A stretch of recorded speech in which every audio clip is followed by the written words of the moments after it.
అందరికీ నమస్కారం. తెలుగు కథామాలకు స్వాగతం. బలిపీఠం నవల చదువుకుంటున్నాము. రాసిన వారు రంగనాయకమ్మ గారు. ఒకనాటి సాయంత్రం జ్యోతి పిల్లలందరితోనూ కలిసి ఆడుకుంటుంటే చూస్తూ వీధిలో నిలబడ్డాడు భాస్కర్. గుమ్మ ముందు రిక్షా ఆగింది. తార దిగి లోపలికి వస్తుంటే తన కళ్ళని తనే నమ్మలేకపోయాడు. చెప్పా పెట్టకుండా వచ్చేశాను చూసారా, మీరైతే 1కి 4 సార్లు బతిమాలించుకుంటారు.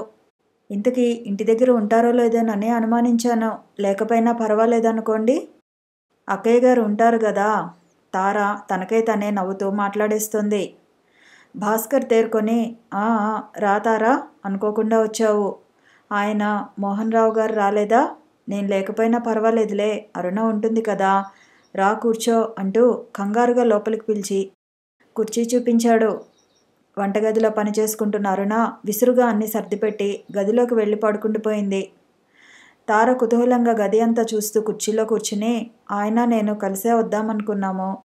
ఆఫీస్ నుంచి వస్తారని ఎదురు చూస్తున్నాను. తీరా ఆయనకి ఏదో పని తగిలిందట. పోనీ తయారై మానటం దేనికని నన్ను వెళ్ళి రమ్మని కబురు పంపించారు. ఒక్కదాన్నే రావటం ఇష్టం లేకపోయినా అక్కయ్యని చూడాలని బయలుదేరి వచ్చాను. ఎప్పటికప్పుడు వద్దామనుకుంటుంటే అన్నీ ఆటంకాలే. ఏది, అక్కయ్య ఇంట్లో లేదా అంది గబగబా. తార అతి చనువుని అరుణ అపార్థం చేసుకుని రాద్ధాంతం చేస్తుందని శంకిస్తూనే అన్నాడు భాస్కర్. వస్తుంది, లోపల ఏదో చేస్తున్నట్టుంది, చెప్పి వచ్చేస్తాను, కూర్చో 1 నిమిషం.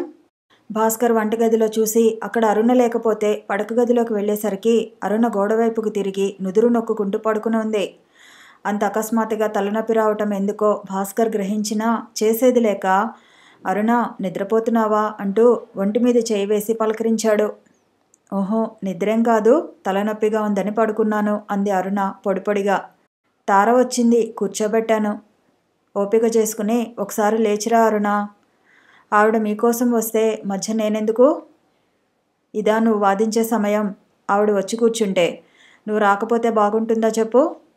అబ్బా, నాకు తలనొప్పిగా ఉంటే ఏమిటి గొడవ? నన్ను వచ్చి ఆవిడకు హారతి పట్టమంటారా? అరుణ, నీ కోపం వస్తే తర్వాత నీ ఇష్టం వచ్చినట్టు చేయి, అంతేగాని దయచేసి నా కోసం ఒకసారి లేచి వచ్చి ఆవిడతో మాట్లాడు. అది నా వల్ల కాదు, నన్ను విసిగించక వెళ్ళండి. భాస్కర్ వెనక్కు తిరిగాడు. అరుణ తల తిప్పి భాస్కర్ వెళ్ళిపోతుండటం చూసి మంచం మీద నుంచి లేస్తూ, వస్తున్నాను, మీరు వెళ్ళి కూర్చోండి అంది. పుస్తకం తిరగవేస్తున్న తార భాస్కర్ రావటంతో పుస్తకం మోస్తూ, అక్కయ్య ఇంట్లో లేదా ఏమిటి అంది నవ్వుతూ. భాస్కర్ చేతి రుమాలతో మొహం తుడుచుకుంటూ, తలనొప్పిగా ఉందని పడుకుంది, నిద్ర పట్టేసింది కాబోలు. లేపి నువ్వు వచ్చావని చెబితే ముఖం కడుక్కోవడానికి వెళ్ళింది, వస్తుంది. ఇంకా ఏమిటి విశేషాలు? అన్నయ్య దగ్గర నుంచి ఏమైనా ఉత్తరాలు వస్తున్నాయా? పెదనాన్నగారికి ఎలా ఉందో మళ్ళీ తెలిసిందా అన్నాడు. అంతా బాగానే ఉంది. ఆయన సంగతి రేపో మాపో అనేలా ఉందట. మనోవేదనకు మందేమిటి? చేజేతులా చేసిన పాపాలు మర్చిపోవటం సాధ్యమా? అరుణ మొహం కడుక్కొని బొట్టు దిద్దుకొని బయటకు వచ్చింది. తార అరుణ రావటంతోనే మాటలు ఆపి ఏదో అభిమానంతో అనురాగంతో భాస్కర్ భార్య అనే సన్నిహిత భావంతో కుతూహలంగా అరుణనే చూడసాగింది. అరుణ తార వైపే సరిగా చూడకుండా భాస్కర్ పక్కగా మరో కుర్చీలో కూర్చుంది. తార నవ్వుతూ అంది, మా ఇంటికి భాస్కర్ రావు గారు వచ్చినప్పుడే మీరు వస్తారనుకున్నాం. రాలేదు, ఆ రోజు ఏదో అయింది. అవునట, సుస్థిగా ఉండి రాలేకపోయారని చెప్పారు. మీ ఆరోగ్యం బాగుంటుంది కదండి? అరుణ చూపులలో తీక్షణకు, తార మాటలలో అమాయకతకు మధ్య ఇబ్బందిగా కూర్చున్నాడు భాస్కర్. నా ఆరోగ్యానికేం నిక్షేపంలా ఉంది. నా అనారోగ్యం అంతా ఏనాడో తగ్గిపోయింది. ఆ రోజు సుస్థిగా ఉండటం వల్ల కాదు. నాకు వేరే ఏదో ముఖ్యమైన పని ఉండి మానేసినట్టున్నాను, సరిగా గుర్తులేదు. అరుణ మర్యాద భాస్కర్కు తెలుసు. తను ఎదురుగా కూర్చుని తారను చిన్నబుచ్చటం కన్నా కాసేపు వీధిలో నిలబడి వస్తే మంచిదేమో. మీరిద్దరూ మాట్లాడుకుంటూ ఉంటారా? నేను అలా పాపని వీధిలోకి తీసుకెళ్తాను అంటూ లేచాడు. బాగుంది, ముఖ్య స్నేహితులు మీరే వెళ్ళిపోతే మా ఇద్దరికి మాటలేముంటాయి? అరుణ వ్యంగ్యంగా నవ్వుతూ అంది. తార నవ్వుతూ భాస్కర్తో, కూర్చోండి, పాప అల్లరేం చేయటం లేదుగా, బుద్ధిగా కూర్చుంది అనటంతో ఆవిడ్ని గౌరవంగా పంపవలసిన బాధ్యత తన మీదైనా ఉందని భాస్కర్ తిరిగి కూర్చున్నాడు. తార ఎంత కల్పించుకుని మాట్లాడినా అరుణ సంభాషణ పెరగనివ్వలేదు. పొడిగా, నిర్లక్ష్యంగా, వ్యంగ్యంగా ఎక్కడికక్కడ తుంచేస్తూ వచ్చింది. కాసేపు కూర్చుని కాఫీ పెడతానంటూ లేచి వెళ్ళిపోయింది. ఇల్లు చూద్దువు గాని రా తారా అంటూ భాస్కర్ తారను వెంటబెట్టుకుని గదులు, వంటిల్లు, వెనక వాకిలి అన్నీ చూపించాడు. బాగుంది, చాలా విశాలంగా ఉంది. అద్దె కూడా తక్కువే అంటూ మెచ్చుకుంది తార. తక్కువే అనుకోవాలి. రామనాథం గారికి బాగా తెలిసిన వారే ఇల్లు గలవారు. అందుకే ఆయన ద్వారా చౌకగానే కుదిరింది. ఇంటి విషయం చూస్తే మాకు ఏమంత ఇబ్బంది లేదు, కానీ స్నేహానికి సరైన వాళ్ళెవరూ దొరకటం లేదండి. బొత్తిగా విసుగెత్తిపోతోంది. ఒక్కోసారి ఇల్లు మార్చేసుకున్నా బాగుంటుందేమోనని బుద్ధి పుడుతోంది. ఇక్కడ మీకు దగ్గరలో ఏదైనా ఇల్లు దొరుకుతుందా? తారా, భాస్కర్లు ఇల్లంతా తిరుగుతూ మాట్లాడుకుంటుంటే అరుణలో ఆవేశం కుంపటి మీద కాఫీలాగా పొంగిలెత్తసాగింది. గుండెలు తీసిన ధైర్యాలు చక్కగా ముచ్చట్లాడుకుంటున్నారు. అయినది చాలక ఇక ఇల్లు మార్చుకొని కూడా వెంటాడాలని కాబోలు. అరుణ, కాఫీ అయింది కదూ? అయింది, తెస్తాను. తార తన కప్పులోని కాఫీని మరో కప్పులో కొంచెం పోసి జ్యోతికి ఇవ్వబోయింది. అబ్బే, దానికి వద్దండి. ఇప్పటి వరకు తెగ తిళ్ళు తింది, తర్వాత అజీర్తి చేస్తే చావాలి అంటూ అరుణ తార ఇవ్వబోయే కప్పుకు చేయి అడ్డం పెట్టి తిరస్కరించింది. తార చిన్నబోయినా పట్టించుకోకుండా నవ్వుతూ, కొంచెం కాఫీయే కదండి, మరేం చేయదు, తాగుతావా అమ్మా జ్యోతి? జ్యోతిని అడిగితే జ్యోతి సిగ్గుతో వాళ్ళమ్మ వెనకాల మొహం దాచుకుంది. దాని మొహం దానికేం తెలుస్తుంది? పెద్ద పెద్ద వాళ్ళకే మంచి మర్యాద తెలియవు కదా. అరుణ మాటలతో తార కొంచెం జంకింది. తనేమైనా అమర్యాదగా ప్రవర్తించిందా? పొరపాటు చేసిందా? తన భ్రమగానే ఏదో మాట వరుస కావడంటే తనకెందుకీ కలవరం? చుట్టం చూపుగా ఇంటికొచ్చిన తనను ఎందుకు వెటకారం చేస్తుంది? తారకు ఇంకా మాటలు పెంచాలని, ఇంకా కూర్చోవాలని అనిపించలేదు. ఒక్కపడి అందుకొని 2 నిమిషాలు కూర్చుని, చీకటి పడుతోంది, వెళ్తానండి, పొద్దుపోతే ఒంటరిగా నాకు భయం అంటూ నవ్వుతూ లేచింది. అరుణకు ఒళ్ళు మండింది. పొద్దుపోతే వీధుల్లో తిరగలేని భయస్థురాలు పాపం ఒంటరిగా రిక్షా ఎక్కి స్నేహితుల ఇళ్లకు రాగలదు. భయం దేనికిలేండి, అదిగో మీ స్నేహితులు ఉన్నారుగా, వెంటబెట్టుకు వెళ్ళండి అంటూ నవ్వింది. తార ఒక రకంగా చిన్నబుచ్చుకుంది. ఆయనే గాని మీరు మా స్నేహితులు కారా ఏమిటండి? ఎంత మాట! మా వంటి వాళ్ళం ఎంతమందైనా ఆయన తర్వాతే కదండి.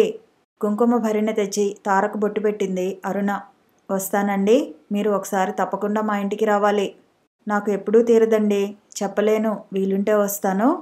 తార మౌనంగా మెట్లు దిగి వీధిలోకి నడిచింది. భాస్కర్ జ్యోతిని ఎత్తుకుని అనుసరించాడు. పాపా, నువ్విలారా, పొద్దుపోతోంది, అన్నం తిందువుగాని అంటూ గుమ్మంలో నిలబడి కేకలేసింది అరుణ. భాస్కర్ పాపని దించేయబోతే వెళ్ళనని మారం చేసింది. పోనీ అరుణ, ఇప్పుడే తీసుకువచ్చేస్తాను కదా అంటూ ముందుకు అడుగు వేశాడు భాస్కర్. తార కొంతసేపు ముభావంగా నడిచి, నాకు రిక్షా మాట్లాడి పెట్టి మీరు తొందరగా ఇంటికి వెళ్ళిపోండి అంది భాస్కర్తో. పర్వాలేదు తార, అలా పార్క్ వరకు వస్తాను. తార మరేమీ మాట్లాడలేదు. తారా, నన్ను మీరు అంటున్నావెందుకు? నువ్వు అనేదానివిగా. తార కొంచెం నవ్వింది. ఎందుకంత ముభావంగా ఉండిపోయావు తారా? అబ్బే, ఏం లేదు. భాస్కర్ భారంగా నవ్వాడు. నువ్వు లేదన్నా నేను గ్రహించలేనా తారా? తార చిత్రంగా చూసింది భాస్కర్ కేసి. నిన్ను మర్యాదగా పిలిచి ఇంటికి తీసుకురాకపోగా నీకై నువ్వు వచ్చినా మర్యాద చేసి పంపలేకపోయాను. నన్ను క్షమించుతారా? అదేమిటి అలా మాట్లాడుతున్నారు? మీరు మర్యాద చేయలేదని నేను అన్నానా? నువ్వు అన్నా అనకపోయినా మేము చేసింది మాకు తెలీదా? ఉత్తినే మీరు మనసు బాధ పెట్టుకుంటున్నారు. నన్ను మర్యాద చేయకపోవటం ఏమిటి? నన్ను మరీ వెక్కిరించకుతారా. మౌనంగా నడిచారు ఇద్దరు. కాసేపు పార్కులో కూర్చుందామా? మోహన్ రావు ఎన్ని గంటలకు వస్తారు ఇంటికి? ఎప్పుడు వచ్చినా పర్వాలేదు. అయితే కాసేపు కూర్చుందాంరా.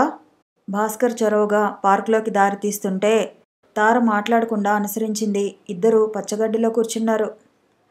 మొట్టమొదట ఇక్కడే నేను అరుణతో మాట్లాడాను. నేను వ్రాసిన ఉత్తరం చూస్తే నీకు చాలా కోపం వచ్చి ఉంటుంది కదూ? ఎందుకా గతమంతా ఇప్పుడు తవ్వుకోవటం? తార అదొక రకంగా నవ్వింది. అవును, దానివల్ల ప్రయోజనం లేదు, కానీ మానవుల్లో ఈ గతాన్ని తవ్వుకునే లోపం ఎప్పుడు పోదనుకుంటాను. నిన్ను ఒక విషయం అడగాలని చాలాసార్లు అనుకున్నాను తారా. ఏమిటది అన్నట్టు చూసింది తార ఆశ్చర్యంగా. పెళ్లికి ముందు మన స్నేహం సంగతి మోహన్ రావుకి తెలుసా? ఓస్, ఇదేనా? ఇంకా ఏమిటో అనుకున్నాను. తెలియకుండా దాచడానికి ఇందులో ఏముంది? మా అన్నయ్యే అనేవాడు చాలాసార్లు మీ గురించి చెప్పినప్పుడు. అతను అంగీకరిస్తే తారనిచ్చి పెళ్లి చేద్దాం అనుకున్నాం. అనుకోకుండా ఆయన మరో సంబంధం నిర్ణయించుకున్నాడు. పోనీ అది సంతోషమే, ఆ వితంతువు కోరిక తీరింది అనేవాడు. నేను కూడా మిమ్మల్ని చేసుకోవాలనుకునేదాన్నని మా ఆయనకి తెలుసు. పెళ్లి చేసుకోవాలని, చెయ్యాలని అనుకున్నంత మాత్రాన అలాగే జరుగుతుందా? నా విషయం చెప్తే మోహన్ రావుకి నిజంగా ఏమీ కోపం రాలేదా? ఛ, అటువంటిదేమీ లేదు. అప్పుడెప్పుడో అన్నాడు అన్నయ్య, అప్పుడే మర్చిపోయారాయన ఆ సంగతి అంటూ నవ్వింది తార. భాస్కర్ నిట్టూర్చాడు. నీకు తెలీదు తారా, అది వ్యక్తి సంస్కారాన్ని బట్టి ఉంటుంది గాని అన్ని చోట్ల అలా కాదు. మన స్నేహం తెలిసి ఉండి కూడా మోహన్ నన్నింత అభిమానిస్తున్నాడంటే నాకు చాలా ఆశ్చర్యంగా ఉంది. ఏమిటో మీరు చాలా మారిపోయారు భాస్కర్. ఎంత చిన్న విషయమైనా మీకు విచిత్రంగానే కనబడుతోంది. మరోలా అనుకోకపోతే నాకో అనుమానం కూడాను. మీలో పూర్వపు చురుకుదనం, సంతోషం కనబడటం లేదు. తారా, నువ్వు సుఖంగా, సంతోషంగా ఉన్నావు. నీకు సంస్కారవంతుడైన భర్త లభించాడు, అదే చాలు. అయితే నేను ఒకటి అడిగేదా? మన విషయం అరుణకు తెలుసా? తెలియటం ఒకటేనా? మన మీద ఆవిడకు చాలా చెడ్డ అభిప్రాయం ఏర్పడింది. అది ఎలా పోగొట్టాలో నాకు తెలియడం లేదు. నిజంగానా? నిజం తారా. నీతో ఆవిడ ఎలా ప్రవర్తించిందో అర్థం కాలేదా? మర్యాద చేయకపోతే మానే చిత్రవధ చేసి పంపింది కదా. దాని గురించి నేనేమీ పట్టించుకోలేదు భాస్కర్. కానీ ఈ మాట వింటే నాకు చాలా విచారంగా ఉంది. నా మూలంగా మీ సంసారంలో కలతలు రేగుతున్నాయంటే నాకు ఎంత కష్టంగా ఉంటుందో మీరే చెప్పండి. నేనేం చేయాలి? ఎవరు ఏమీ చేయలేరు. ఏనాటికైనా ఆవిడే తెలుసుకోవాలి. అయ్యో, మీరు చాలా సఖ్యంగా బతుకుతున్నారనుకున్నానే. ఆవిడ అపోహలు పోగొట్టడానికి ప్రయత్నించలేకపోతున్నారా? నా సహనం ఎందుకు పనికి రాకుండా పోతోంది. కానీ ఈ అపోహలే లేకపోతే ఆవిడ మంచితనానికి అవధులే ఉండవు. తార మాట్లాడలేదు. భాస్కర్ లేచి నిలబడుతూ ఇంక వెళ్దాం, చాలాసేపు అయింది అన్నాడు. తారని రిక్షా ఎక్కిస్తుంటే అంగడిలో పువ్వులు చూపిస్తూ జ్యోతి కొనమని అడిగింది. 3 మాలలు తీసుకుని ఒకటి జ్యోతి చేత తారకు ఇప్పించి మిగతావి ఆకుల్లో కట్టి జ్యోతి చేతికిచ్చాడు. తార ఎక్కిన రిక్షా కదిలిపోయాక ఇంటిదారి పట్టాడు భాస్కర్ జ్యోతిని నడిపించుకుంటూ. ఇంటికి వెళ్తూనే జ్యోతి పూలదండలు పట్టుకుని తల్లి దగ్గరికి పరిగెత్తింది. అమ్మా, అమ్మా, పూలు తెచ్చామే అంటూ. అరుణ విపరీతమైన కోపంలో ఉంది. గొప్ప పని చేశావు. పిలుస్తుంటే లెక్క లేకుండా అలా పోవటమేనా పాడుముండా? ఈసారి చెప్పిన మాట వినకపోతే ఒళ్ళు హూనం చేస్తాను. ఏమిటో అనుకుంటున్నావు? జ్యోతి ఉత్సాహమంతా పోయి బిక్కమొహం వేసుకొని నిలబడిపోయింది. కాసేపటికి అరుణ పువ్వులు విప్పి చూస్తూ ఎక్కడ కొన్నారు అని అడగటంతో జ్యోతి సంబరంగా, నాన్న కొన్నాడు, పిన్నికి ఒకటి ఇచ్చాను, అవి మనం పెట్టుకుందామే అమ్మా అంటూ కొంచెం దగ్గరగా వచ్చింది. పిన్ని? ఎవరా పిన్ని? విస్తుపోయింది అరుణ. ఇందాక మన ఇంటికి రాలా ఆ పిన్నే. చీ నోర్మోయ్, అలా పిలవమని ఎవరు చెప్పారే నీకు? పిన్నే చెప్పింది. మళ్ళీ అదే వాగుడా? ఎప్పుడు చెప్పింది? అక్కడ కుర్చీలో కూర్చుని చెప్పిందే. అరుణ పువ్వులు నేల మీదకి గోడ దగ్గరికి విసిరి వెళ్ళి మంచం మీద కూర్చుంది. ఇలా రా అని కూతుర్ని పిలిచింది. భయంతో నిలబడిపోయిన జ్యోతి నెమ్మదిగా నడుచుకుంటూ వెళ్ళింది. ఇంతసేపు ఎక్కడ తిరుగుతున్నారు మీరు? కొంచెం నెమ్మదిగా కూతుర్ని దగ్గరికి తీసుకుంటూ అడిగింది. తోటలో కూర్చున్నాం. ఇంకా? నాన్న, పిన్ని. చీ వెధవ, పిన్ని అనకూడదు. ఈసారి అన్నావంటే పళ్ళు రాలగొడతాను. మళ్ళీ అంటావా? అననని అడ్డంగా తల తిప్పింది జ్యోతి. వాళ్ళిద్దరూ బాగా కబుర్లు చెప్పుకున్నారు కదూ? దానికి తల ఆడించింది జ్యోతి. సరే పద, నీకు అన్నం పెడతాను అంటూ లేచింది అరుణ. జ్యోతిని లోపలికి పంపించి వీధి గదిలో కూర్చున్న భాస్కర్కు తల్లి కూతుల సంభాషణ కొంత వినిపించకపోలేదు. దీర్ఘంగా నిట్టూర్చాడు. తారను స్వయంగా చూశాకైనా అరుణ నిజం తెలుసుకుంటుందని, తారతో మాట్లాడిన తర్వాత తన అపోహలు అర్థం చేసుకుంటుందని ఇంతకాలంగా భాస్కర్కు ఏదో నమ్మకం ఉండేది. ఇప్పుడు అది కూడా పోయింది. తార ముఖంలో నిర్మలత్వం కానీ, తార మాటలలో అమాయకత్వం కానీ అరుణకు అంతుపట్టలేదు. అసలు తార ఏమిటో అరుణకు అర్థం కాలేదు. పైగా ఆమెకున్న అపోహలు మరీ బలపడ్డాయి. తార వంటి ప్రియురాలను వెంటాడుతున్న భాస్కర్ ఎన్నటికీ మారలేడని నిర్ధారణ చేసేసుకుంది. ఎంత సాహసం! ఇటు ఈయన, అటు ఆవిడ సలక్షణంగా పెళ్ళిళ్ళు చేసేసుకుని ఇంత నీచానికి దిగిపోతే, ఛీ, తన ముందే ఇంత నాటకం జరుగుతుంటే తను చేతకాని దానిలా ఏమీ చేయలేకపోవటమా? సిగ్గుచేటు. ఆ ఆలోచనలు ఆ రాత్రి అరుణను నిద్రపట్టనివ్వలేదు. ఈయనకు తార మీదే అంత మోజు అయితే ఆమెనే చేసుకోవచ్చుగా. తననెందుకు చేసుకోవాలి? పెద్ద కులం మనిషి దొరికిందనా? లేకపోతే ఏమిటి? ఇటు బ్రాహ్మణ కులం మనిషి కావాలి, అటు ఆ మోజున్న ప్రియురాలు కావాలి, అంతేగా. ఛీ, ఇదన్నమాట ఈ సంఘసేవకుడి సంస్కారం. ఎంత అమాయకంగా నమ్మింది తను. అమాయకులు ఎప్పుడూ అమాయకులుగానే ఉండిపోతారా? చూస్తాడులే, బ్రాహ్మణ స్త్రీ పౌరుషం నిప్పుతో చెలగాటలాడానని తెలుసుకుంటాడు. అంతుపంతు లేని ఆలోచనలతో తెల్లవార్లు జాగారమే అయింది అరుణకి. ఇల్లు నరకంగా మారినా రోజులు గడుస్తూనే ఉన్నాయి. అరుణ భాస్కర్ల మధ్య పూర్తిగా మాటలు లేకుండా పోయాయి. భాస్కర్ నిర్లిప్తతని అరుణ లెక్క చేయదలచలేదు. అరుణ నిర్లక్ష్యాన్ని భాస్కరు లక్ష్య పెట్టడం లేదు. కూతుర్ని తీసుకుని సాయంత్రాలు కాసేపు తిరిగి రావటం ఒక్కటే భాస్కర్కు సంతోషం కలిగిస్తుంది. ఒక సాయంత్రం షికారుకు వెళ్ళి తిరిగి వస్తూనే జ్యోతి అలవాటు చొప్పున తల్లి దగ్గరికి పరిగెత్తింది. అమ్మా, ఇవాళ మేము బోలెడు బిస్కెత్తులు, పళ్ళు అన్నీ తిన్నామే అంది సంబరంగా. ఎక్కడ, హోటల్కి వెళ్ళారేమిటి? ఊహు, అత్తయ్య గారి ఇంటి దగ్గర. మామయ్య గారు భలే మంచివారు. నాకన్నీ మామయ్య గారే పెట్టారు.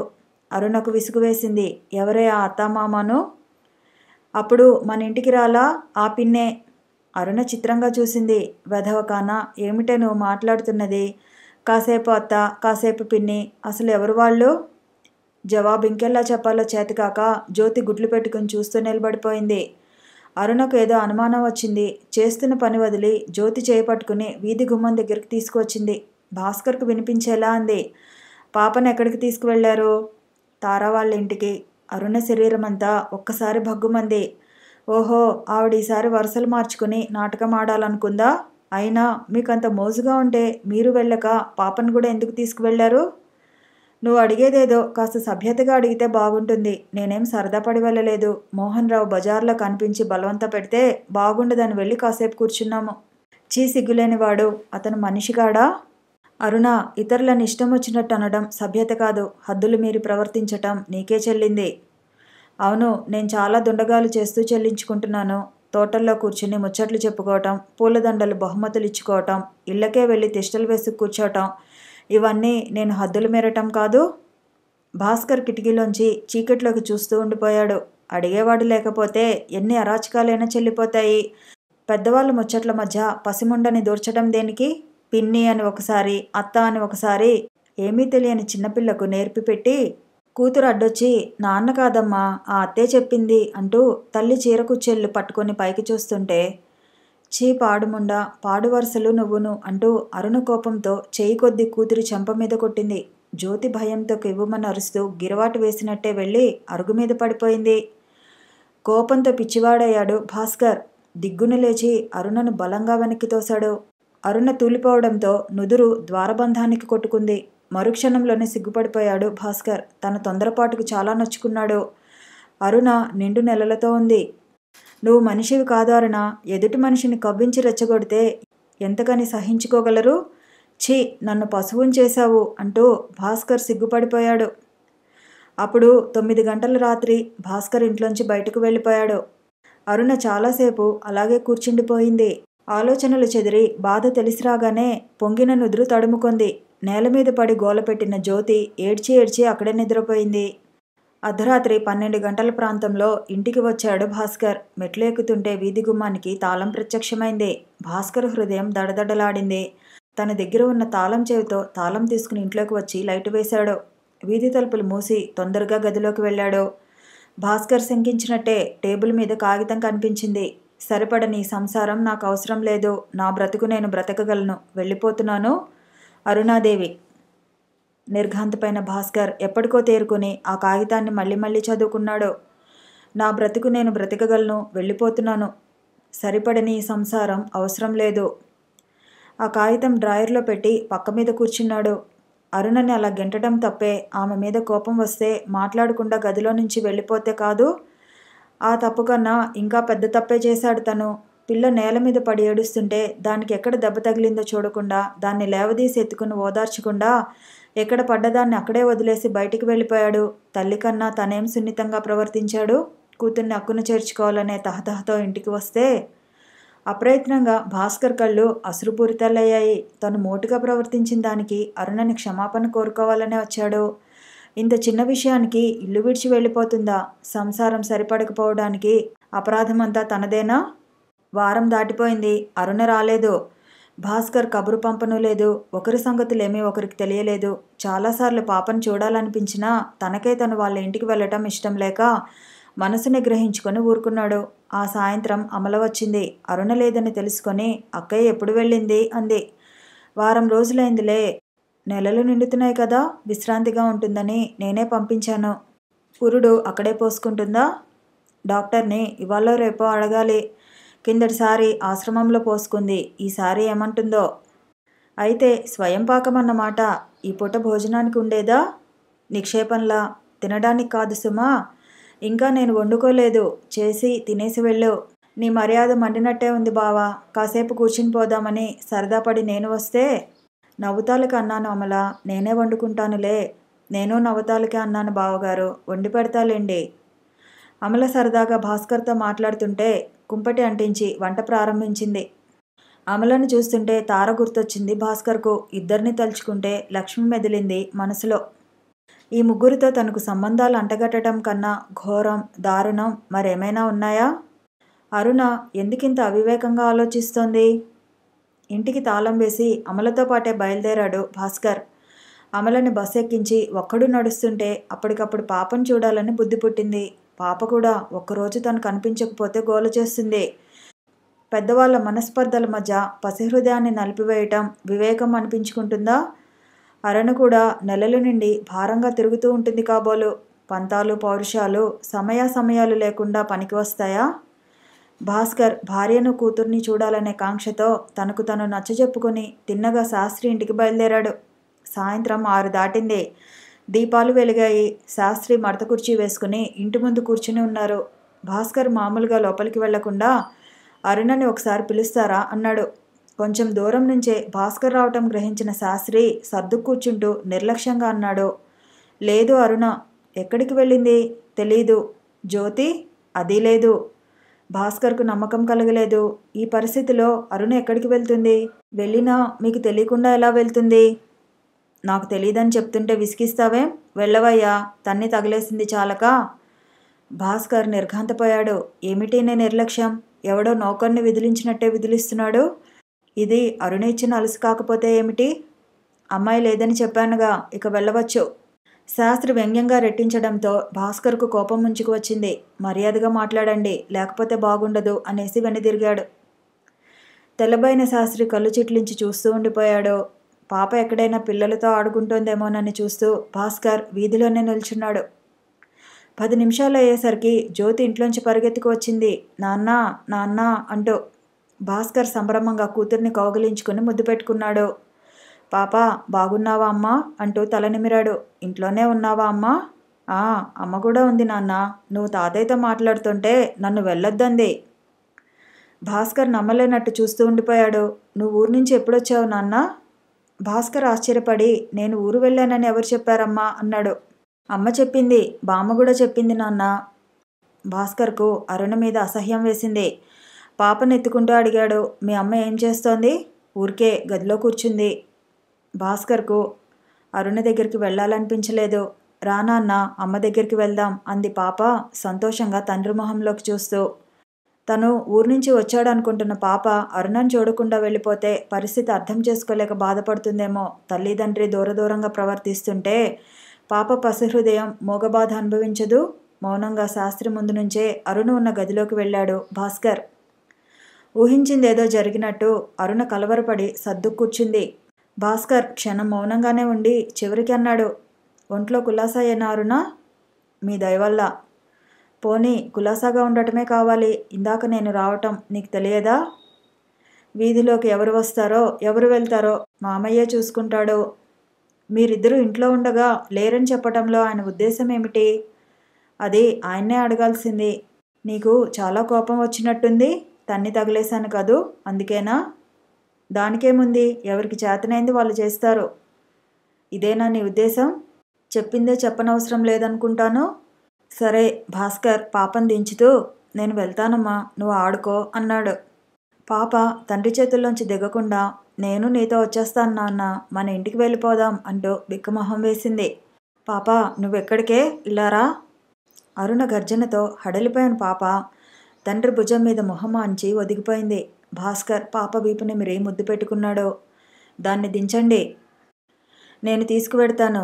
పాప లేకుండా ఉండలేకపోతున్నాను. నాకు ఏం తోచడం లేదు.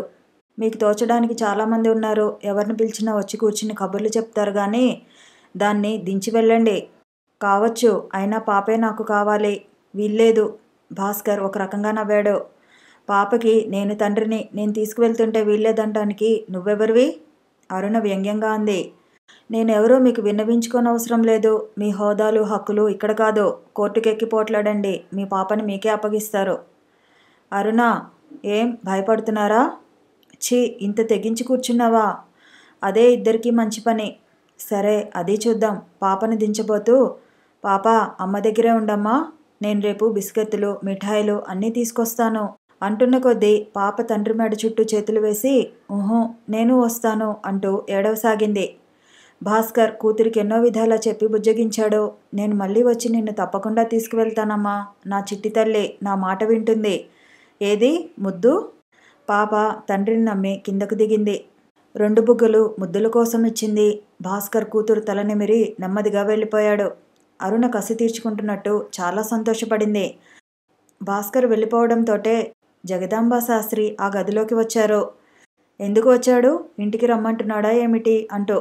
అదే ఉద్దేశంలో వచ్చి ఉంటారు గాని నన్ను అడగలేదు. ఏ మొహం పెట్టుకుని అడుగుతాడు? నెలలు నిండి ఉన్నావనైనా ఆలోచించకుండా కసాయివాడిలా తన్ని తగిలేసి, జగదాంబ తిట్టినా తన్నినా ఉండటానికి నీకేం మానాభిమానాలు లేవే ఏమిటే? ఎవరనుకున్నాడు? ఏ కులం మనిషి అనుకున్నాడు? దర్జాగా మగవాడిలా నెల తిరగకుండా 150 కరకులు తెచ్చుకుంటున్నావు. కాలు మీద కాలు వేసుకుని బ్రతకొచ్చు. ఆడదంటే బానిసో ఏమిటో అనుకున్నాడు కాబోలు. ఈ అధికారాలు అవి పూర్వం వాళ్ళు సహించారు గాని, శాస్త్రి తన పెళ్ళి అయిన నాటి నుంచి నిన్న మొన్నటిదాకా భార్యని 1000 సార్లు లెంపకాయలు కొట్టిన శాస్త్రి. అన్నీ అరుణకు తెలుసు. అయినా ఆ జ్ఞాపకాలన్నీ ఎటో పోయాయి. అదంతా మర్చిపోయింది. అరుణ అభిమానం విజృంభించింది. కోర్టులెక్కి కూతుర్ని గెలుచుకుంటారట. సరే, అప్పుడే చూద్దాం అన్నాను. మా బాగా అన్నావు. కోర్టులెక్కుతాడా? ఎక్కని. ఎక్కటం ఎంతసేపు, దిగటం ఎంతసేపు? శాస్త్రి నవ్వు. అయినా అనుభవాన్ని మించిన ఔషధం లేదర్రా. ఆదిలోనే మా మాట విని ఉంటే ఈ తంటాలన్నీ వచ్చేవా? అప్పుడేదో గిటక చెబుతున్నామనుకున్నావు. ఇప్పుడు అన్నీ నీకే తెలిసి వస్తున్నాయి. జగదాంబ ఆవేదన. జరిగిపోయిన దానికి ఎందుకత్తయ్యా? మీ మాట వినికే ఇంత తెచ్చుకున్నానేమోననిపిస్తోంది. ఇంకా అనిపించడం ఏమిటే వెర్రిపిల్ల? ఇప్పటికైనా జ్ఞానం తెచ్చుకుని బతికితేనే బాగుపడతావు. మళ్ళీ అతను వచ్చి 4 కబుర్లు చెప్పేసరికి ఈ కోపాలు, పౌరుషాలు అన్నీ సరిపెడతావు. అత్తయ్య, అంత సిగ్గులేని దాన్ని అనుకున్నావా? అరుణకు కోపమే వచ్చింది. తన అభిమానాన్ని అంత తక్కువగా అంచనా కట్టినందుకు. జగదాంబ కళ్ళు ఒత్తుకుంటూ, నువ్వు ఎంత బాధపడుతున్నావో నాకు తెలిసే తల్లి అంది. అరుణ తేలిగ్గా గాలి పీల్చుకుంది. అత్తయ్య, మామయ్య తననింత అభిమానిస్తుంటే ఇంకేం కావాలి? బస్టాండ్లో భాస్కర్కు అనుకోకుండా అమల కలిసింది. కంగ్రాచులేషన్స్ బావగారు. పార్టీ ఎప్పుడు అంది నవ్వుతూ. కావలసినప్పుడే గాని పార్టీ ఎందుకట? బావగారు మేలమాడుతున్నారే పార్టీ ఎగవేద్దాం అనుకుంటున్నారేమో. అదేం వీల్లేదు సుమా. భాస్కర్కు అరుణ ప్రసవించిందేమోనని అనుమానం వచ్చింది. ఆతృతగా, నిన్ను ఇప్పుడే హోటల్కి తీసుకువెళ్తాను గాని చెప్పు అమల, పార్టీ దేనికి అన్నాడు. అమల విస్తుపోయినట్టు చూసింది. నిజంగా నీకేమీ తెలియదనిపిస్తోంది సుమా నిన్ను చూస్తుంటే. నిజం అమల, నాకేమీ తెలీదు. అక్కయ్య నిన్న సాయంకాలం ప్రసవించింది కదా? ప్రసవించిందా? ఏం పిల్ల? బాబే కదూ? అరుణ సుఖంగా ఉంది కదూ? అమల నవ్వింది. బస్సు వచ్చే వరకు నిన్ను ఆట ఆడించవచ్చనుకున్నాను. అయితే నీకే పిల్ల కావాలనుకున్నావు? అబ్బా, చెప్పు అమల, చంపక. ముందు నువ్వు చెప్పవయ్యా. పాపం కొడుకు కావాలనుకున్నావా? అయితే మళ్ళీ పాపే పుట్టిందా? పర్వాలేదు, ఎవరైతే ఏమిటి. అమ్మాయి ఉంది కదా అని అబ్బాయి కావాలనుకున్నాం అంతే. కాదులే, కొడుకుని కంటే బాగా కట్నం వస్తుందనుకున్నావు. అమల, హాస్యానికైనా హద్దు ఉండాలి. ఇలా ఆతృతలో పెట్టి చంపటం దారుణం సుమా. అనుకుంటే అన్ని దారుణాలే. నిష్కారణంగా నువ్వు నన్ను నిందించడం దారుణం కాదా? భాస్కర్ అలక వహించి మరేమీ మాట్లాడకుండా నిలబడ్డాడు. అమల నవ్వుతూ అంది. అలగకు బావా, బ్రతిమాలడానికి అక్కయ్య కూడా లేదు. ఛా, నాతో మాట్లాడకు, పోదు. నీకు కొడుకు పుట్టాడో లేదో చెప్పద్దా మరి? భాస్కర్ మళ్ళీ బ్రతిమాలుకుంటున్నట్టే అన్నాడు. చెప్పు అమల, బాబే కదూ? బాబే. నిజంగానా అమల? నిజంగానా? సంతోషంతో భాస్కర్ అమల చేయి పట్టుకుని ఊపుతుంటే అమల చేయి విడిపించుకుంటూ, ఛా, ఇదేమిటి బావా నడివీధిలో? నీకేమైనా బుద్ధి ఉందా? ఎంత కొడుకుని కంటే మాత్రం గాలి దట్టించిన బుడగలా అలా ఉబ్బిపోతే టప్పుమని పేలిపోవు. ఇంకా నడివీధి కాబట్టే వదిలేశాను. ఇంటి దగ్గరైతే ఎత్తుకు కుదేసేవాణ్ణి. సరే గాని బాబుని చూసావా? ఎలా ఉన్నాడు? పాపలా తెల్లగా ఉన్నాడా? బొద్దుగా ఉన్నాడా? ఏడుస్తున్నాడా?